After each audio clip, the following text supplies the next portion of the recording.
So for majority of the season, the Atlanta Hawks have literally been a mid NBA team. And I'm talking literally. At one point in the season, the Atlanta Hawks were 29-29.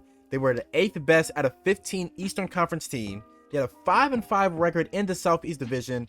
They had scored 6,766 points, and get this, allowed 6,766 points. I mean, it doesn't get any crazier than that. This season has been a hot mess for this Atlanta Hawks team, and it really revolves around players and coaches not really seeing eye to eye. And it starts off with Trae Young and Nate McMillan. On Trae Young's side, to start the year, he was abysmal on offense. He was turning the ball over a lot. He was shooting just some horrific shots, and I mean, some of the things he were doing on an NBA court just didn't make any sense at all. And that's a big reason as to why he wasn't an all-star, because I'm gonna be honest, there's no reason why a guy who gives you 27 and 10 a night is not an all-star. This team had so many injuries, man. Like, for one, Trae Young, Dejounte Murray, John Collins, Clint Capella, so many players on this team missed time, and the play speaks for itself. For much of the season, the Atlanta Hawks have hovered around the 8th to 10th seed in the Eastern Conference. They're not that good in the conference. They're not really all that good at home. They're not that good on the road. It's just been poor play. Many players look disinterested. It's been a lack of communication, but it looks like all of that is going to change. Recently, the Atlanta Hawks fired coach Nate McMillan, and they are now signing Quin Snyder, former Utah Jazz head coach, as their coach of the future. Now, just diving deeper into the signing, I love this for the Atlanta Hawks. Looking at what Quin Snyder achieved in Utah, I mean, the playoff success wasn't there, but a lot of the reason was the roster construction. And I would like to believe that the current day Atlanta Hawks roster is better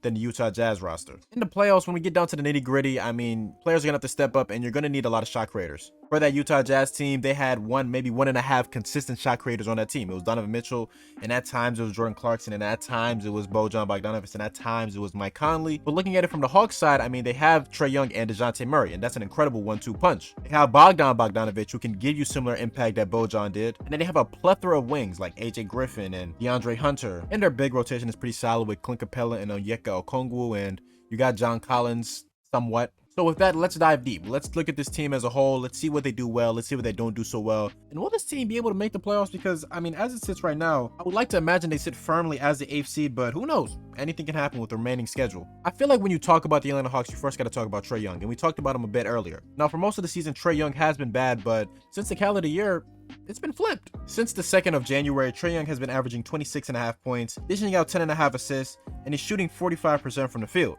Now, the three-point shot still isn't falling at a clip that you'd like it, but he's taking a lot less of those stupid half-court heaves that he's been taking for majority of his career, and it just seems like he's letting the game come naturally to him. Defensively, Trae Young has actually improved in that area. He's not just lazy. I mean, he gives effort despite his small frame. And with this poor play, I mean, a lot of people have been downing him, and it's gotten so bad to the fact that he didn't even make the All-Star team. I understand things might shift and your opinion might be different than mine, but I still think Trae Young is a top 3 to 4 to 5 point guard in today's NBA. The level of impact he has scoring the ball, passing the ball, and shooting the ball on this Atlanta Hawks team is very different. And I feel like some of his issues come from just trying to gel and adjust to having Dejounte Murray on his team. And I feel like as we get closer and closer to playoff times, he's going to be playing better and better. Dejounte Murray was traded to the Atlanta Hawks from the San Antonio Spurs this past offseason for 3 first-round picks, and so far, I feel like the trade is a win-win. Now, the Atlanta Hawks record might speak different, but Dejounte Murray is just 26 years old. In fact, this entire Hawks team is very young, so those picks aren't really going to mean much for them. Now, Dejounte is not having the career year he had last year, but he's still very much effective.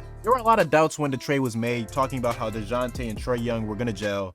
There were some doubts for myself, but so far, I mean, at least on Dejounte's side, the fit has been seamless. On the year, Dejounte Murray is averaging just a shade under 21 points per game. He's dishing out 6 assists, and he's shooting rather efficiently. I mean, he's shooting career high 46.7% from the field, 36.7% from 3 on the most 3-point attempts he's ever taken in his NBA career. It's been great. I mean, he's the, you could say, perfect 2-guard to have alongside Trae Young. His defense is amazing. Offensively, he's been great. He's been super clutch. I mean, he's been everything you could ask for and then some. Like I preach all the time on this channel, once you get to the playoffs, you're going to want to have as many ball handlers, as many shot takers, and as many shot makers as you can. Having someone of that caliber on your team is very special and something that a lot of teams in NBA wish they had. Look, I was wrong to start. This was a great trade by the Atlanta Hawks, and I think if they were to do it over again, they would. But what about the others on this team? Their best wing player is DeAndre Hunter, who was having a rather healthy season this year, finally. DeAndre Hunter is in the midst of a career year. He's averaging 15.6 points per game. He's shooting 46% from the field and just under 37% from 3. His defensive impact is felt on the court, and now I might go as far as saying that he is the best / most important defender on this team. He's on pace to play the most games he's played in his NBA career, and the leap that he's taken after signing that extension is crucial. Signing one of the better 3-and-D players in the NBA who's only 25 years old to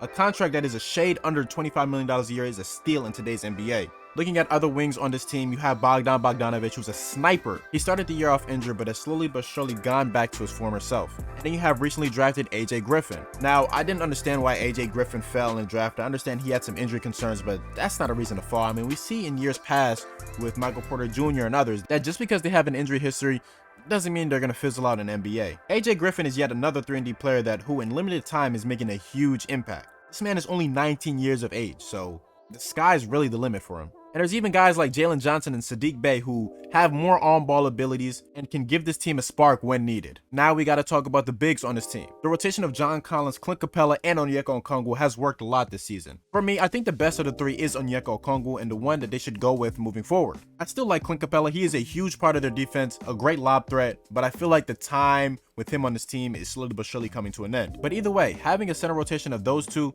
is very, very good for this Hawks team. And then you have John Collins, who is probably the biggest question mark on this team. For the past couple of seasons, he has been in trade talks. His role has diminished with the addition of Dejounte Murray and the improvements from DeAndre Hunter. Honestly, he's another player that I look to move on from this offseason, but at the end of the day, we just got to see what the Hawks do. But we know the roster of the Hawks. We know who they have on their team. It's really been about their play as of late. This Hawks team has been playing very inspired and very exciting basketball as of late. It started off last Friday with a stomping against the Cleveland Cavaliers, which pains me a lot to say, but it happened.